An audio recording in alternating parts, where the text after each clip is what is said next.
સમાચારમાં આગળ વાત કરીએ તો સાબરકાંઠા જિલ્લાના હિંમતનગર ખાતે જિલ્લા પોલીસ કચેરી હેડક્વાર્ટર ખાતે સાબરકાંઠા જિલ્લા ટ્રાફિક પોલીસ દ્વારા ટ્રાફિક અવેરનેસને લઈને આજે મેરેથોન દોડનું આયોજન કરવામાં આવ્યું હતું। આ મેરેથોન દોડને સાંસદ શોભનાબેન બારૈયા, ધારાસભ્ય વીડી ઝાલા સહિત અધિકારીઓએ લીલી ઝંડી આપીને પ્રસ્થાન કરાવ્યું હતું। જોકે રાષ્ટ્રીય માર્ગ સલામતી માસ અંતર્ગત જાન્યુઆરી માસ દરમિયાન સાબરકાંઠા જિલ્લા ટ્રાફિક પોલીસ દ્વારા ટ્રાફિક જાગૃતિ માટે વિવિધ કાર્યક્રમો યોજવામાં આવ્યા હતા, જે અંતર્ગત આજે ટ્રાફિક જાગૃતિ તેમજ ડ્રગ્સ જાગૃતિ માટે આ મેરેથોન દોડનું આયોજન કરવામાં આવ્યું હતું।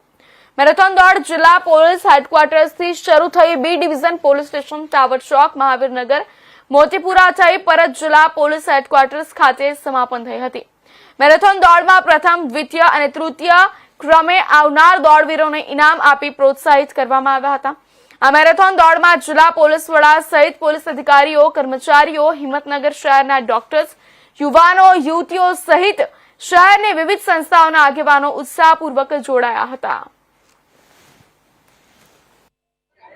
આજરોજ સાબરકાંઠા જિલ્લા પોલીસ હેડક્વાર્ટર ખાતે ટ્રાફિક અવેરનેસ મંથ નિમિત્તે ટ્રાફિક જાગૃતિ અને ડ્રગ્સ જાગૃતિની થીમને ધ્યાનમાં રાખી એક રનનું આયોજન કરવામાં આવેલું હતું। આ રનનું જે ગ્રીન ફ્લેગ છે તે માનનીય એમપી સાહેબ શોભનાબેન બારૈયા સાહેબ, માનનીય એમએલએ સાહેબ વીડી ઝાલા સાહેબ તથા અન્ય મહાનુભાવોની હાજરીમાં કરવામાં આવેલું હતું।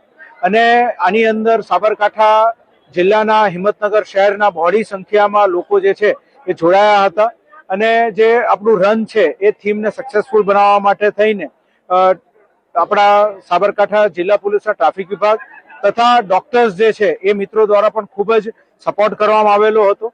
અમારી સાબરકાંઠા જિલ્લાના તમામ નાગરિકોને એ જ વિનંતી છે, ડ્રગ્સથી દૂર રહો, ટ્રાફિકોના નિયમોનું પાલન કરો અને પોલીસને વધુ સારી કામગીરી કરવા માટે સાથ સહકાર આપતા રહો। સાહેબ, કેટલા કિલોમીટરની દોડ હતી, કેટલા જોડાયા હતા લોકો?